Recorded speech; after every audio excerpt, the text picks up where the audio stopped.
Okay. Hi, everybody. So we're going to talk about permaculture, and we're going to cover permaculture from the viewpoint of traditional agriculture, or mainstream agriculture, because then it's easy to see what the difference is and what advantages permaculture has. And it's basically a design method, an approach to the world that is regenerative as opposed to degenerative. So it heals the land. It can free up people to have more options. It's a way of incorporating the entire system and looking at how to integrate the aspects of the system so that each element is feeding other elements and helping each other. It's a very cooperative kind of system. And we're going to talk about modern agriculture first, which is really a war on nature. And instead of working with nature, which is what permaculture does, modern agriculture really approaches nature as an enemy. And we use a war metaphor because it's very applicable. We have the first thing that we do is wipe out all living things in the field, just wipe it out. And this is what happens. It's very interesting because how nature responds to this is she sends in her strongest soldiers, which are pioneer weeds. And these are what exists in a stripped field or a barren place, in any kind of disturbed environment. So now you have the hardest plants to get rid of that are going to grow in that field and compete with whatever you plant. Then we drive a tank over it, and there's three things that soil needs. It needs actually the roots in the soil. They need soil, air, they need water, and they need nutrients. Those are the three things that roots are looking for. And when you compact the soil with a big tractor like this, then you're removing the air. It's much harder for the water to absorb into the system, and it actually kills off the microbiology that releases the nutrients to the plants. So you're basically setting up a system that you kill everything, and then you make sure it's dead by driving tractors over it, even the microbiology. And this makes it very difficult for plants to survive. So now you have to inject fertilizer with these big tractors again into the system to get them to survive. And you have to water them, and you have to do all these other extra things. And of course, the weeds are going to benefit a lot from this. So now you have to bring in herbicides and pesticides. And this kind of war against nature just gets you into more and more of a situation of having to use unusual solutions and external inputs so that you can grow anything at all. Whereas nature, of course, wants to grow anywhere. You'll find plants coming out of cracks in the sidewalk. Nature is programmed to create abundance wherever she is. And you have to really work hard to stop nature from doing that.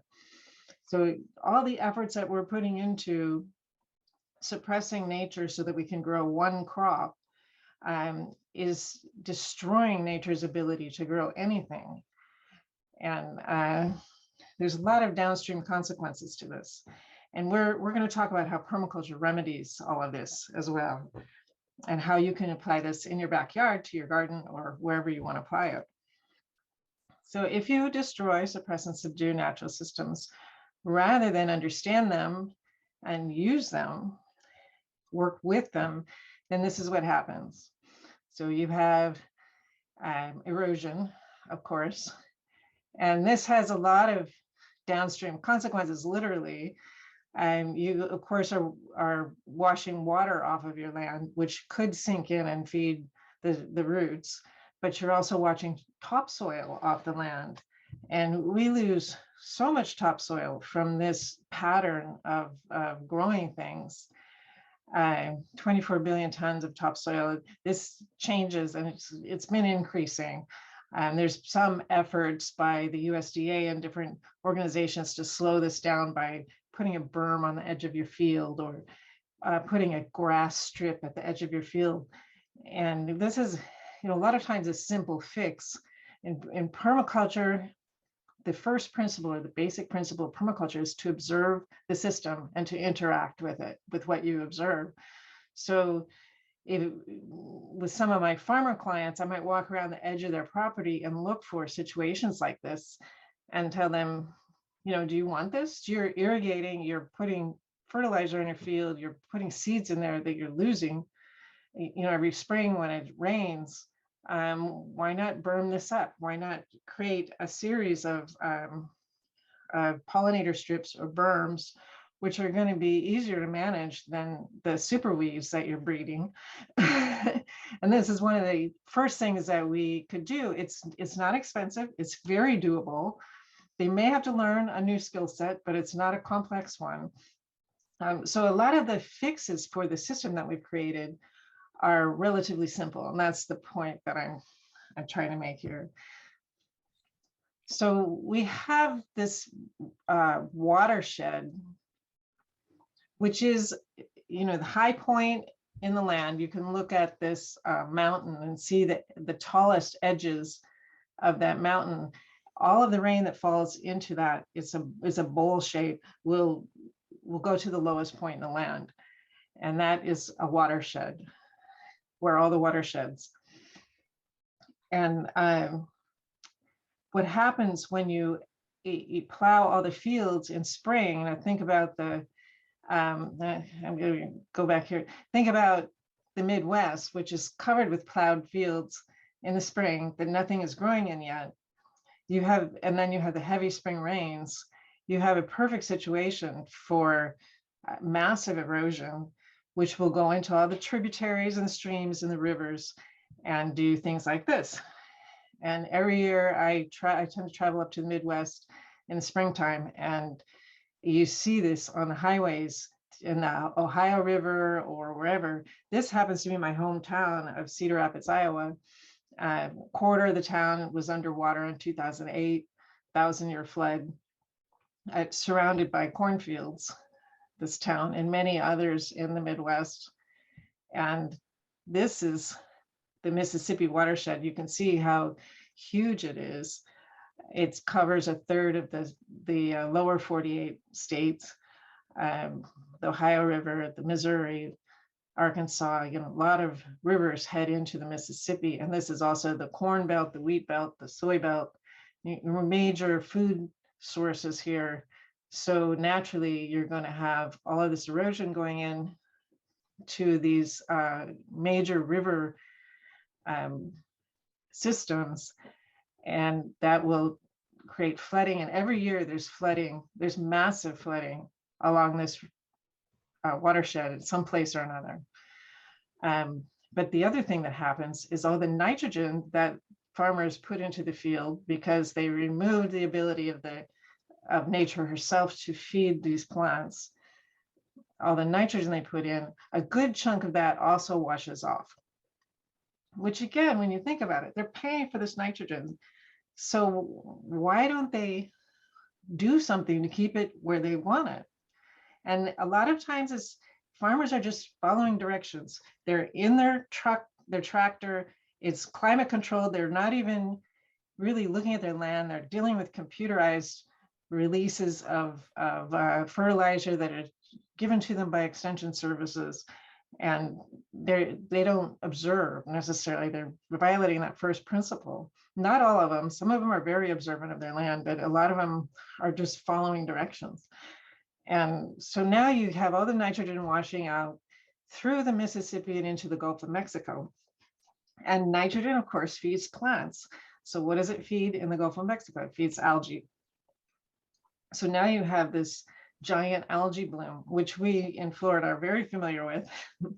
We're dealing with red tide. We had a big red tide last year, and that comes from the sugarcane fields and a lot of people fertilizing their lawns.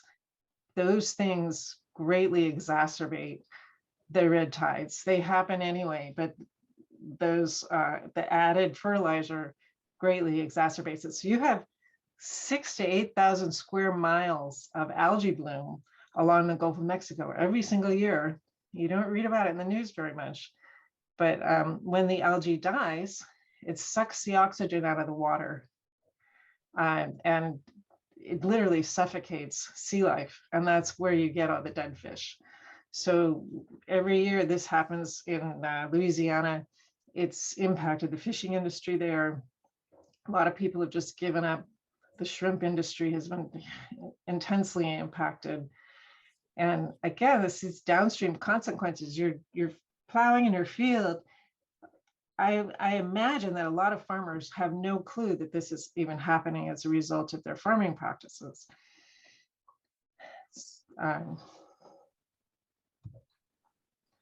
Okay, so now, because you've compacted the soil, you have to irrigate. And because you're, stripping the land and keeping the root systems from developing and creating this kind of sponge system that used to exist in the prairies and the forests, you have to irrigate. And the problem with this kind of irrigation is that there's a lot of evaporation. You can see the evaporation here, and when they're doing this in full sun in the heat of the day, a lot of the water ends up leaving, but they're pulling it from underground, which means it has salts in it. It has minerals in it. And these minerals concentrate on the surface. And one of those minerals is sodium chloride, which is table salt. And there's not a lot of it, but when you irrigate enough and you concentrate it, over time, the soil becomes salinized. It's got too much salt on it, and then nothing can grow in it except for saltbush. And here we get into some solutions of permaculture. What do you do with a degraded, salinized piece of soil like this, which is acres and acres in California have been salinized like this and can no longer have anything grown in them? Well, one of my colleagues, Darren Doherty, planted saltbush in some of these fields. It pulls the salt out of the soil, and then it gets fed to goats, which are okay with that kind of salty plant. And so now you have a circular system that's healing the land and solving that problem, and could even make money, because now you have some products that can come out of this healing. And this is how permaculturists tend to think. We think the problem is the solution. There's too much of something, then what can use that thing? What is going to interact with that thing in a beneficial way? And if there's too little of something, then what could remedy that thing? What is there an excess of somewhere else that we could bring in? So we're always thinking in terms of relationships, and that's a real basic of permaculture is the relationships can solve a lot of problems if you start looking at things like that. In this culture, we tend to look at elements and individual things instead of thinking about how do those things interact with everything else, and what are the beneficial exchanges that these things have with other things in the system. And that's nature totally works like that. Nature doesn't waste anything. It uses everything. Even there's microbes that eat plastic that they're trying to develop to send into landfills and things like that. So it literally can use everything. But if you put too much of something into the system, it might overwhelm the system. And that's when you get pollution, like oil spills. There's microbes that eat oil. There's microbes in the Gulf of Mexico that would have eaten that oil spill, the BP oil spill, sooner or later. They just didn't want to wait that long. They wanted to hide it, so they use chemicals on it. And there's actually microbe companies that create kind of organic concentrations of these microbes that could be sprayed on oil spills. And that was done with the Mexican oil spill that happened in the Gulf. And you never even heard about that because they used microbes and it went away. They ate it, and then they were eaten by other things and became part of the ecosystem. So again, we look for solutions like this that are true win-win solutions that aren't going to leave some new problem in the system, some other kind of pollution. Okay, so another thing that happens when we irrigate is we actually draw down aquifers. And this is subsidence is the drawing down of underground water supply. So where the well goes, if you pull out enough water, you're going to empty it out sooner or later, right? And these are areas in the US where there's been emptying out of wells. They're not completely gone. Some of them are, but most of them, there's still some water left, but they're being drawn down. And this can cause a couple of different problems. In Florida, it causes sinkholes.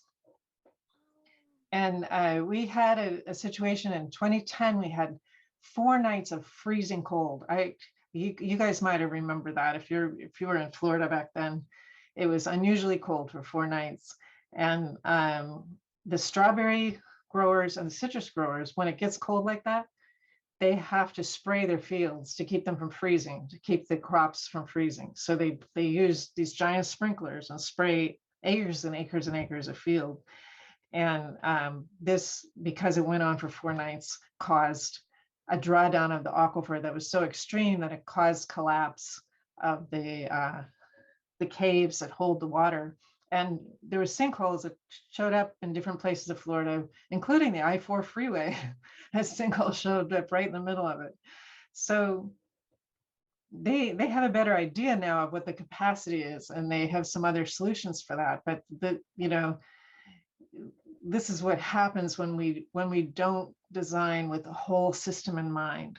When you're thinking like you're an individual farmer, you got to save your crops, instead of getting together and thinking, well, we have just so much aquifer, so let's come up with some other methods to handle this situation.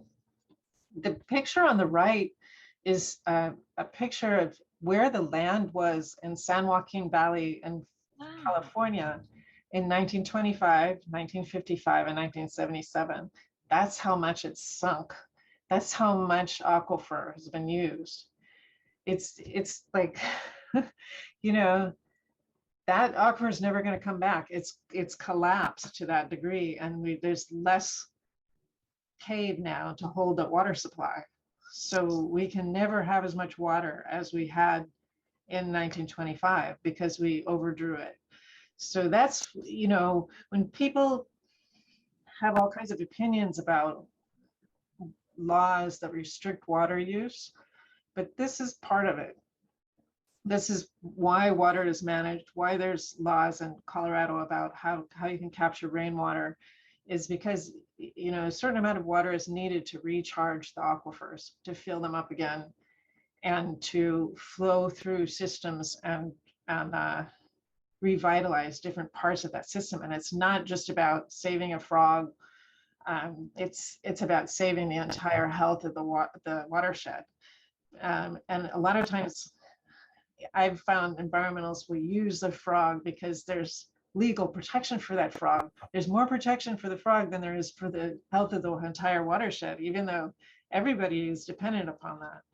So again, as permaculturists, you know, if I'm designing a farm or a backyard even, I'm going to want to know, what is the watershed? What watershed am I in? And what's the health of that watershed? And, you know, what's my relationship to that watershed? And how can I design to keep it healthy? And then this is, you know, of course, US aquifers, fracking sites, and the pipelines. And you can see why people are against fracking. And the XL pipeline, a lot of people don't know that a lot of conservative ranchers were actually really fighting that pipeline in Nebraska, and farmers, because very red area, but the aquifer is very shallow there, and they knew that there's even one oil spill, which there always is in these pipelines. They always spill sooner or later, that it could destroy their water supply over a large period, a large area, because this is the Oglala aquifer that spreads all over the area on the map on the right. You can see how big it is. So it could seriously impact the quality of the water if there was a major spill there, and that's one reason that it closed down. It was getting a lot of there was protests by these farmers. Farmers in Iowa protested another pipeline going across. They don't get nearly as much media as the other guys, but they were there. Okay, so here's another thing which is very helpful in your garden. So back to the monocrop situation. So what happens, here's something about pests. If you understand the nature of pests, then you can understand all different kinds of ways of handling them, what your options are, and you have a number of options. So pests tend to breed really fast. There tends to be a lot of them, and they tend to spread where there's a lot of their food supply. So they'll start breeding even more when there's more food. So in a monocrop situation, if a pest shows up and there's thousands of acres of their favorite plant, well, they're going to go crazy breeding. They're just going to turn on the breeding and just go for it. And then the predators are a little bit slower. One predator can eat a lot of pests, like a ladybug can eat hundreds of aphids, and the baby ladybugs can eat hundreds of aphids before they grow up. So, you don't need as many of them. They breed slower. They show up a little late in the system.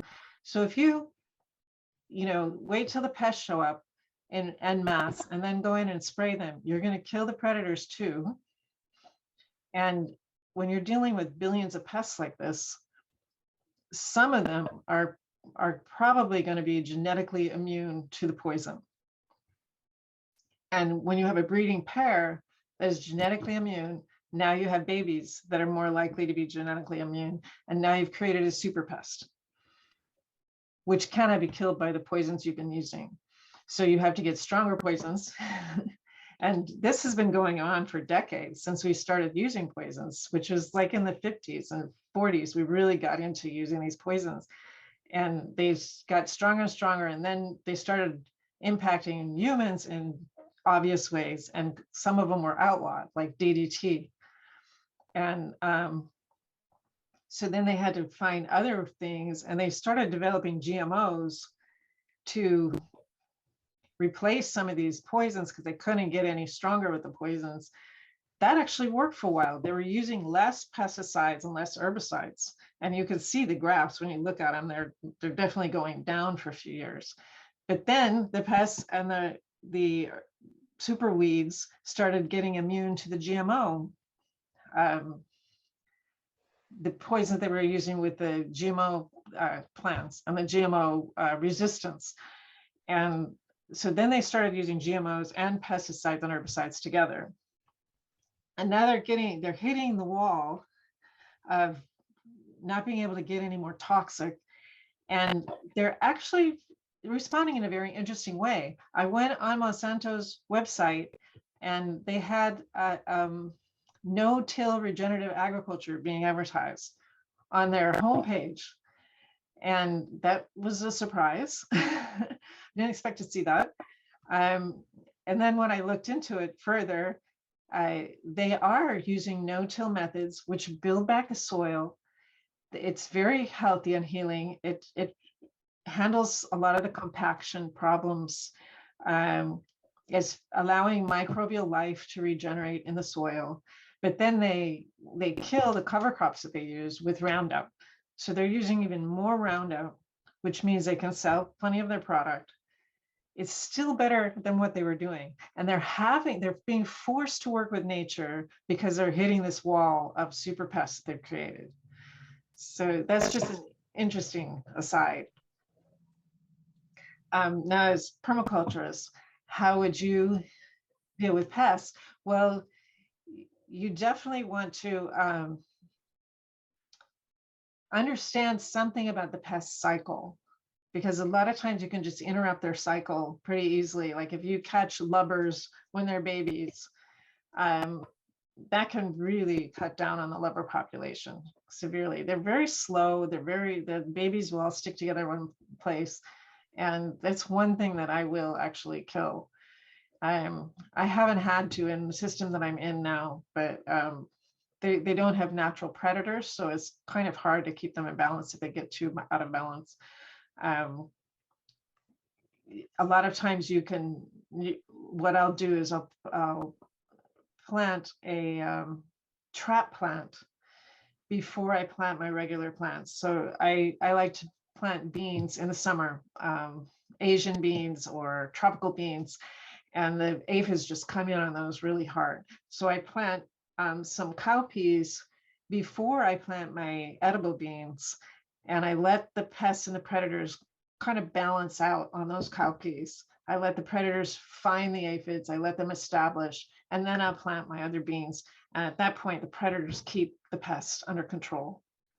So I'm working with nature and nature's cycles to handle that. And there's a lot of different ways of doing that, but it's really observing the system enough to kind of understand the patterns of pests, and then you can find ways to interrupt them or slow them down. And then the last thing that I'm going to go over, and then we'll get into the permaculture part of this, is desertification. This is the Amazon. It's been clear cut and then overgrazed. And this has a lot to do with Florida soil. Is you have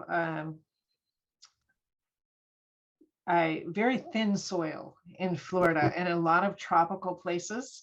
It doesn't build up like it does up north. You get a thick topsoil in the forests up north, but even in the forest down here, we don't get the thick topsoil because things are growing year round. They're just always pulling the nutrients and everything out of the soil. So the jungles, plants actually adapt and learn how to get nutrients out of partially broken down plant material. They don't need it to be broken down all the way. The topsoil tends to be thin. So when you clear cut, there's not much soil left. All the biomass goes away, and it can be blown away. It can be washed away. If the cattle graze the grass too short, there's no protection for it. And so you get a desertification process. And then what these ranchers do is they'll move to the next field and clear cut next jungle piece and clear cut that and start over again. But meanwhile, this desert hasn't recovered. Well, because permaculturists understand the cycle of nature and how nature heals an area like this, we can slam dunk a solution very rapidly by finding one plant that can survive in this desert, that can give protection to other plants, and then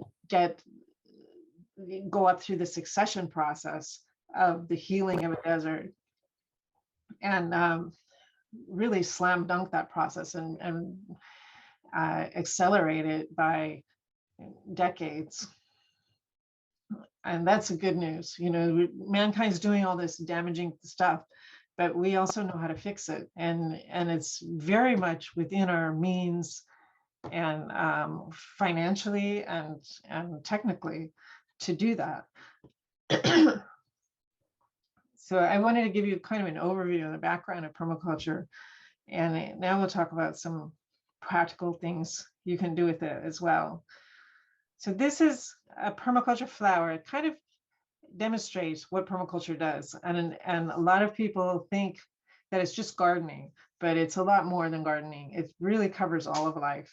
And this flower kind of illustrates that. We have land and nature stewardship, built environment, we have tools, education, health and spiritual wellness, economics, and land tenure, which is the legal access to land, and community. So that's government, community, how does that function in a way that's regenerative and supportive of all of these other activities. So each one of these petals in a permaculture design would support the other petals and feed each other. instead of, a lot of times, like the built environment will destroy land and nature stewardship, or destroy your finance and economics. You know. Uh, so we try to like step back and really look at how can we design our systems so that all of these things are supportive of each other, and they're all creating abundance instead of stealing it. And that can really challenge your imagination, but good news is a lot of people have thought about this for a long time and have written down a lot of solutions and tried them. And a lot of what permaculture does is document the successes, like what has worked in a suburb, what has worked in an urban area or rural area, or in backcountry Africa, or all these different places. There's different solutions for different places, but there's principles that apply to all of them. So I'm going to share one example that's one of my favorite. It was the first project that I was involved in Los Angeles as a permaculture designer, and it was really what inspired me to go on this path. And this is Crenshaw High School in South Central Los Angeles. And it's very tough high school, failing school, all the things that you see in the movies were happening here. And someone who attended the school went to a permaculture design course and got very inspired and felt that he could change this whole neighborhood with a garden. And that's one of the sayings in permaculture is, it's a revolution disguised as gardening, or it's everything can be solved in a garden. And it's really interesting because a garden is such a metaphor for many different things in life when you really look at how it operates and how you have to take what you have to do to take care of it and be successful. So one of my first mentors, Adonijah Miyamura, took this project on, and he took this land with almost no money and almost no support from the school or anybody else, and in 4 years turned it into this. And that whole piece of land looks like a jungle. And it's super abundant, super healthy, vibrant. You can see some of the vibrance and health. There's not a bunch of holes in the leaves from pests. And there was hundreds and hundreds of pounds of food that came out of this system. And I think the thing that impressed me most about this project and really got me involved in permaculture is how many yields that this garden created by linking all the different elements on that permaculture flower. He brought in the neighborhood. He reached out to elders in the community, so like a lot of the women gardeners who had deep knowledge of gardening. They had saved seeds for generations. Some of them even from Africa. They had gone through slavery with these seeds. They were kept growing generation after generation, and then they ended up in Los Angeles. So it was very nutrient dense kinds of food. And he also got seeds and plants from people who had come from South America, Mexico, brought their plants with them. And it was really rich seed sharing community that formed around this. But he'd have volunteer days on Saturday morning, and the diversity of people that showed up was part of the yield as well, because people like me who lived in a white suburb basically would come in down there, and then there's just such a mix of cultures, and it was a very positive energy kind of thing. We're exchanging our cultural knowledge and our resources with each other. Is quite a positive experience. And then he also would do fruit tree giveaways. There was an organization that gave away a lot of fruit trees, and they would consistently die because they had no way of teaching people how to take care of them. Well, here was a hub, a center, where he could teach people how to take care of them. They could come Saturday mornings and learn. If their fruit tree died, they could get another cutting and start a new one. And, that became a really important point of success to get food into this community. And South Central at that time, which was in the early 2000s when I was there, didn't have any organic food in the neighborhood. You couldn't find it in any store. There's just nothing like that. And there was the quality of the fruit, and the fresh food was bad. It was a food desert. And that was part of his motivation for doing this, is because people's health was a lot of diabetes and other kinds of diet related health problems. So he started a farmer's market, and he'd go there and create smoothies, and they'd have some African drums, and he'd be passing out free smoothies to people and just getting them kind of interested in the whole idea of, some of these plants were from Africa, and he'd bring the culture in. So there is this cultural connection along with the educational connection. And then now people are wanting to do this, and they understand it enough. It's not like, ooh, that looks horrible, I've never drank that before. They brought that cultural component. It was really important. So you have community classes, you have the youth are now mixing with the rest of the community, so they're not disenfranchised latchkey kids that are going to join gangs. They're engaged. They started a business apprenticeship, so that they started selling the fruit and doing value-added products, making some jams and some other stuff that they could sell. And they're actually learning how to run a business and manage money and do that entrepreneurial thing. So now they have more options. It became a science magnet. One teacher in the school got really excited about this, and she created an environmental science magnet from this program. And he had a nursery which raised funds, and a lot of it he just gave away to the community. But that people were learning how to propagate these plants so that they can now spread them even further. And it did. It just, thousands and thousands of plants were produced from this project. And so the wildlife habitat was really amazing. There was parrots in there, and the whole neighborhood looked like that first photo. The soil was very poor. It was barren.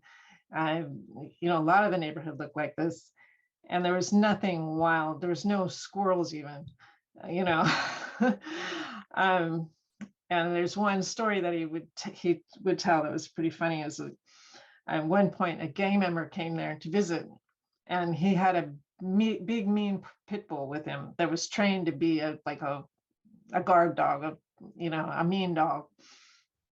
And the dog was going crazy. He was smelling all these smells he'd never smelled before, and just pulling at his leash, trying to get away. And the guy said, "Could I let him go?" And he goes, "Sure." And so he runs off into the forest, and then they're talking, and then the dog bombs back out of there and hides behind the guy's legs with his tail between his legs.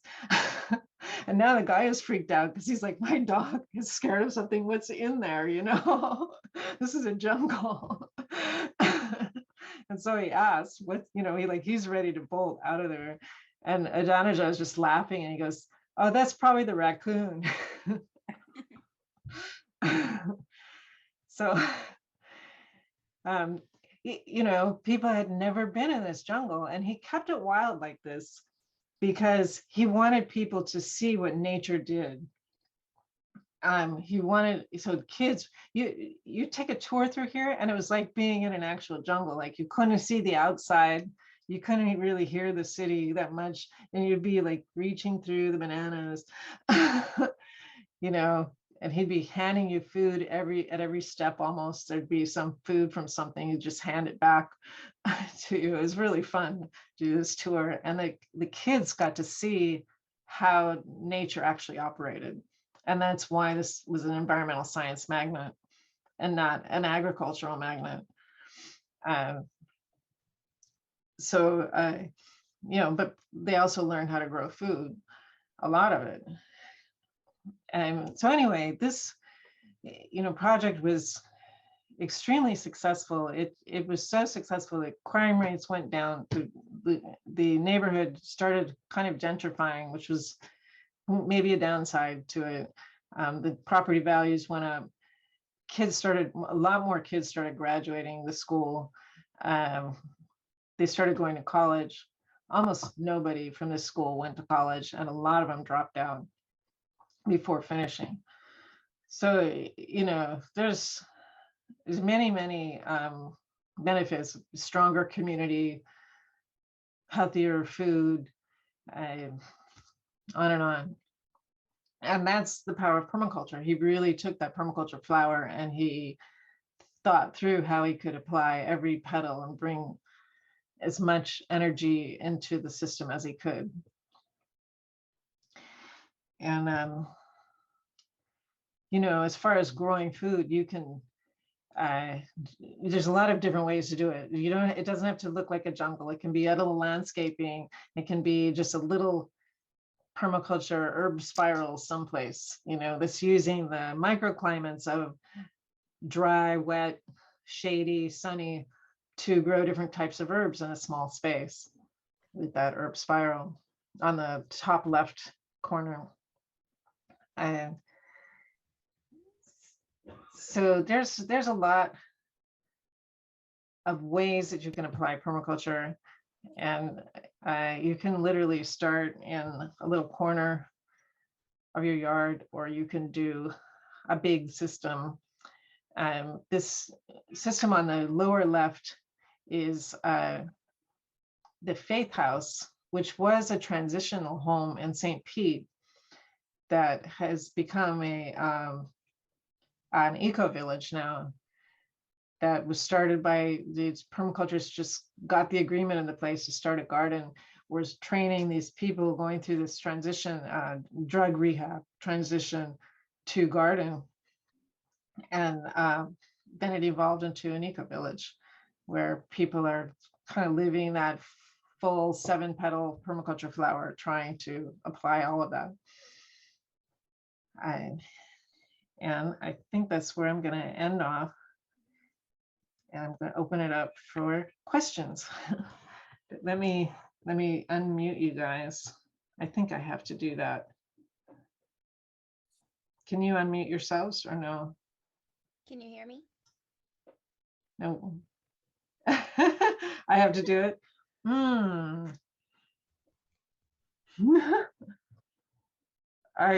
I don't know how to do this. Wait, maybe I can do it on participants. Oh. Amanda, I could hear you. Can you hear me? Oh, good. There you do. Okay. So we can hear. Can you hear us too? Yeah, I can hear you. Do you have any questions about permaculture or anything? I still can't hear you. Are you? Can you hear me? Oh yeah, now I can hear you. Okay. You just have to turn it up. You Oh. have to get closer to the microphone. I'm sorry. I said you could go first. Oh, yeah, I don't really have any questions. I mean, I understand everything that you're talking about. I just, I think because I'm in California, it might make sense for me to try to find folks out here to connect with. But, it's very encouraging to see that you're doing this work. I guess it's not a huge surprise in San Francisco. There's a lot of stuff like that going on. Where I live in San Francisco, we prepared the first, I think, ever in the United States. We created a green benefit district, which means that we defined this area of San Francisco's smallish neighborhood. And we have, when property taxes are collected, we added on an additional tax voluntarily that's collected in order to create green spaces in the city. And we do a lot of the labor ourselves, but we also have this money that we collect through, self-taxation, to create more green spaces, which is cool, so I'm happy to be part of that. But, I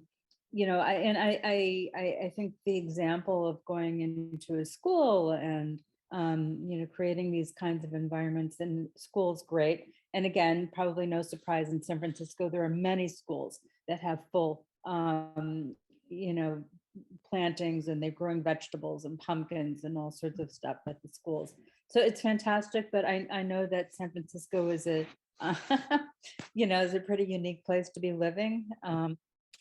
So in any event, I appreciate the work. I understand a lot of the concepts, including, you know, the sort of interactive of, you know, utility with education and changing, you know, impacting the community, et cetera. Yeah, and you know, just very briefly, not to dominate here, but I'm a labor lawyer. I represent unions, and I sue corporations for violating people's rights. And Hmm. it's great work, it's important work, but it's also exhausting. And, you know, I'm hoping to sort of be transitioning into doing something like this. Hmm. Because I frequently tell people, oh man, if I could do it all over again, I'd go into some sort of work that helps save the earth and, you know, work to, you know, improve, you know, just the conditions of the earth that were, you know, really kind of is taking a beating at our expense. So in any event, I wrote this down, that it's a revolution disguised as gardening. That's like right up my alley, because I'm like the first original, you know, big time revolutionary in the work that I do. So in any event, it's all very interesting. And you know, I'm at a point in life where I'm, you know, thinking about transitioning to not be doing so much litigation. Hmm. And it just suddenly dawned on me in the last 2 weeks that even though I'm at, you know, a different point in my life, I'm much further on at this point, you know, that I could still actually reinvent myself doing this, you know, work sort of along these lines. So I think it's very stimulating and engaging and productive and exciting. Hmm. And, you know, I'm just trying to figure out a way in which I might sort of be able to hook in into this on, you know, obviously it's a very small contribution, but thinking about, you know, getting some land where I could, you know, sort of create an environment like that, and or, you know, assisting in other places that are less privileged than San Francisco, you know, to help create, you know, more of a community and connection with, you know, the earth and produce and more responsibility and stuff like that. So I don't have a question. That's just my kind of response to your presentation, which I very much appreciate. And thank you for doing this. Yeah. And that's it. I don't have any questions, probably because I have too many questions. But but I don't have anything specific. I fully understand the program and your messaging, and you know what you're trying to do. And you know, I think it's, you know, big thumbs up. So thanks for your Ah, time. yeah, Yeah. yeah, and it's great to hear your journey. And you know, there's we were just talking the other day, and amongst ourselves of talking about creating community and the different need for that. A lot of people are interested in that, and Mhm. one thing that is missing in our region is an attorney that can help us create those land trusts and those kinds of things. Mhm. And that's, you know, with your background, that might be some kind of niche. I'm not saying that that should be the only thing that you do, but it would certainly be valued among a lot of people. There's, you know, that whole back. I was married to an attorney for 17 Mm. years, so Okay. I know about the stress. He would bring it Yeah. home. It's hard. Yes. Yeah. Yeah. But you know, I like that flower because, you know, and you can go online and find where there's a lot of occupations that are listed along each one of those petals, because it's not just about gardening. You know, there's so many niches that that anyone, regardless of their passion or their skill sets or their interests, could find a place. And one of the exercises we do in the class is actually sit down and just have people name, like, if we were going to live in a permaculture society or regenerative society, we're going to transition to that. What kind of jobs would be needed in order to make that transition? You know, and they're out of the box jobs, some of them. They're not like on anybody's list necessarily, or Yeah. you know, and it's Right. Right. great. exercise, and students love it, and it's something that you could do for yourself, and you know, um, you might come up with something that's pretty out of the box. And I mean, I just kind of went down the path of educator because I come from an educational background. But um, if I had looked at all of my options, I might have gotten some training in some other areas too. You know, there's lots that could be used. Mhm. Anyway, it's exciting, and there's a lot of people that are looking and questioning. You know, I think COVID made a lot of people start questioning their lifestyle. For sure. And I think it's good because if people can come together on whatever level, you know, I mean, in the course we cover a whole section on how do you work together, how do you come to agreements, and how, you know, that are livable for everybody, that are true win-win beneficial agreements. And because people are afraid to get connected up in a community, it's like a marriage, or it's so they think. It doesn't have to be, you know, it can be any level of involvement, from very intimate marriage commune to, you know, we're living in the same neighborhood and we're going to trade tools or something. Yeah. So I mean, you're familiar with that, with your situation. Now, Yeah. Lori, did you say that did you say, sorry, I don't know where my speaker is on my laptop. You're good Yeah, now. there it is. Did you say you already purchased a piece of land that you're looking to? No, not yet. So I live in San Francisco, and even though it's very densely populated, I'm lucky enough to have a house, a pretty nice yard, so I spend time out there. I know it's good for, you know, Now you're Yes, fading out. Yeah. there you oh, so we've had a lot of rain. So I've not spent as much time in the yard as I normally would this time of year, but so I do have my own yard. And then my sons live down in Los Angeles. They do a little bit of yard gardening as well. But I've been thinking about you know, buying a chunk of property, you know, someplace sort of outside of LA because of COVID. I've not been able to see my sons as often as I like. And so I've been thinking about buying a house, or, you know, closer to LA, so that I could spend chunks of, because I can be anywhere for my work. So I've thought about buying property in that area so that they could, you know, live there, and I could, you know, spend time with them, and, you know, and also because I just really like the idea of getting off the grid.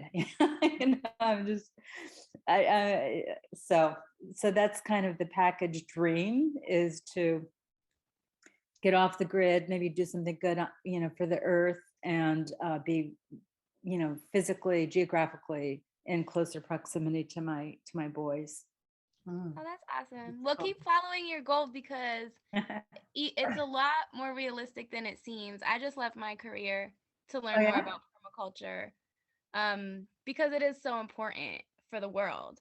And I know you said that you feel like it's just making a small difference, but making a small difference is bigger than making no difference at all. Right.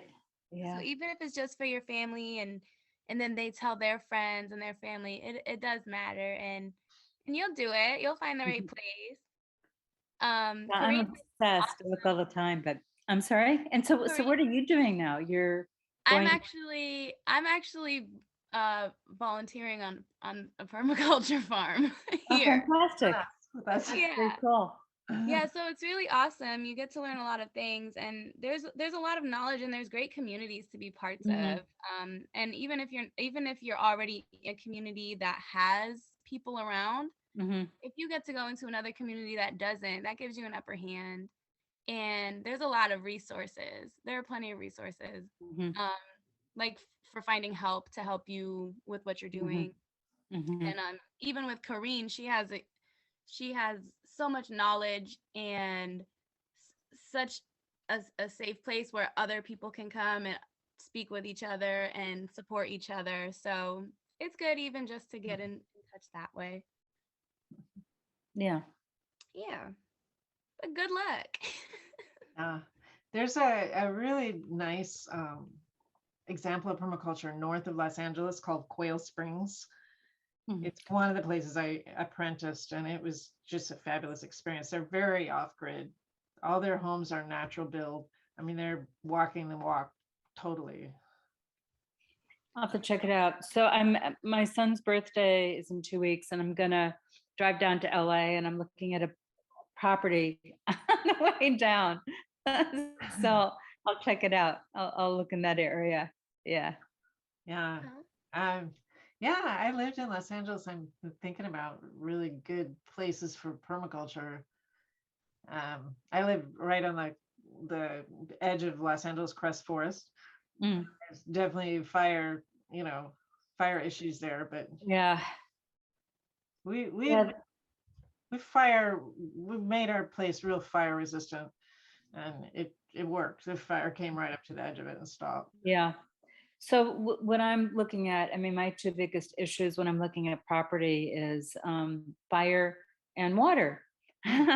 And so I don't know what what folks out here, recommend with respect to, what to look for with property in that regard.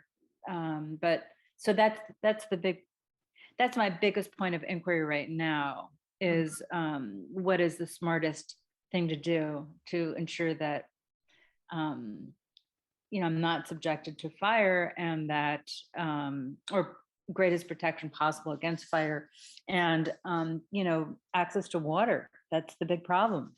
So Yeah, and I recommend people to just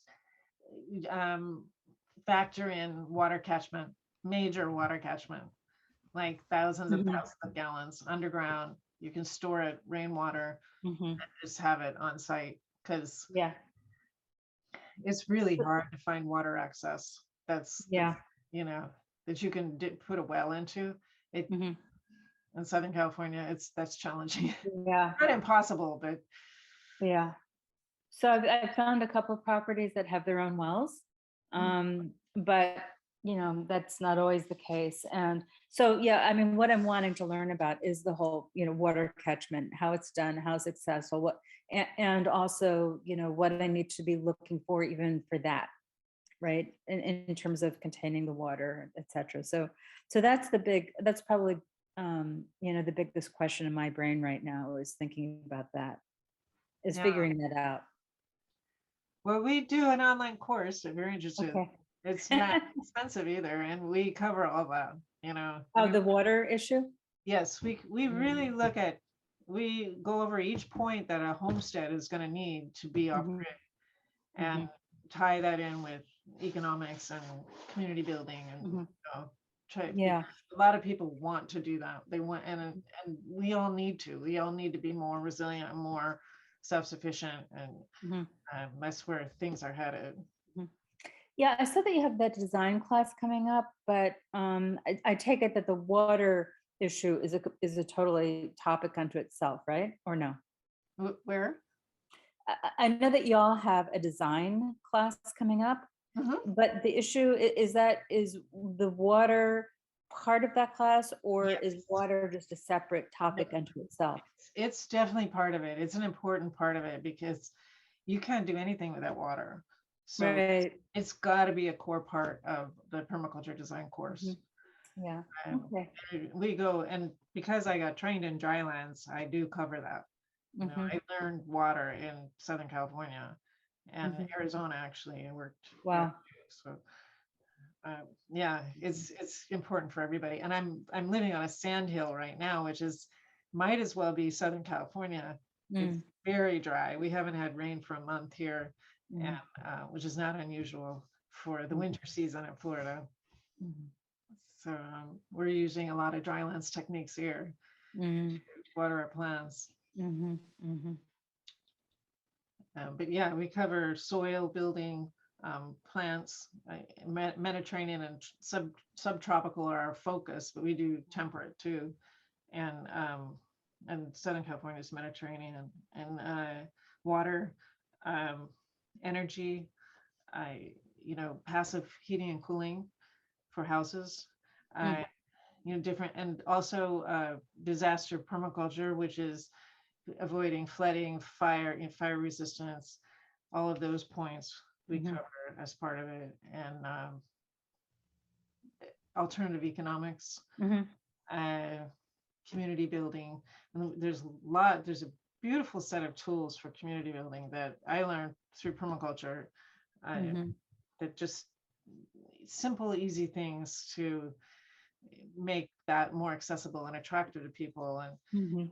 how to facilitate those activities, or how to participate in them. So it's a whole systems approach, and all the it's a limited what we can cover, but we do cover the fundamentals so that someone could go without a lot of further work and set up a homestead.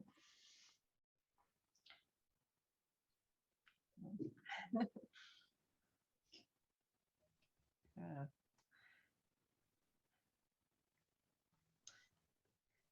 Do you guys have any other comments or questions? Nope. She will eventually. Yeah, plenty. Right Yeah. now, no, no, thanks so much. Well, we're giving other classes. We'll be giving a series of these webinars, and we'll probably give one on water at some point. We don't have one scheduled now, but if you're signed up for a newsletter, you'll keep getting notices about them. They're not every week, but almost every week. We just feel like people need to know some of this stuff. I agree. A lot more. I feel like a lot more people would be interested if they knew what was going on. I just feel like a lot of people don't even have an idea about what's going on. So Yeah, yeah. Our systems are, very not resilient and not sustainable, and there's changes being made to address some of that. But people are, those big, massive mono types of industries are slow to change. yeah, yeah. But as long as you're out here educating people and there are people that are interested, it'll happen little by little. Yeah, COVID was really like the booster that made people more aware because they had to focus on something. So it's a yeah, good time to gain some knowledge. yeah, yeah. And it's a good feeling that more and more people want to do this stuff, because it's going to reach a tipping point. If enough people do this, the whole thing will flip, you know. Yeah, because we're already at the other end of the tipping point where it's really just everything is in distress and people are starting to notice like prices are rising, everything's kind of going downwards. So it'll happen little by little. Yeah, yeah, yeah. The community building is an important part of that, I think, just even on a purely practical basis of knowing who your local food people are. And I'm in San Francisco, that's the thing, right? Where local food, I don't know if you guys um, have a lot of farmers markets and local farmers from around your area. uh, LA is sort of like that, but not. Yeah, and even in the stores. Yeah. Mhm. Yeah, people are pretty aware. And San Francisco in Yeah, Well, at least you're starting off in a good space where you have a lot of knowledge. So once you're ready to do it for yourself, it'll be a lot easier than for some other people. yeah, yeah. There's some good people in Los Angeles. Quail Springs is a great place. There's some other good projects going on there that are nice to connect. Oh, Wow. Yeah. Well, it was a pleasure. Thank you very much. Yeah, I'm Yeah. gonna yeah, go. fantastic. I'm Okay. gonna go read my little permaculture book now. But thank you so much for your time, and thank All you. right, Koreen. nice to meet you guys. Such a Have a good pleasure. evening. Yeah. Bye-bye. Yeah. See you. Thanks.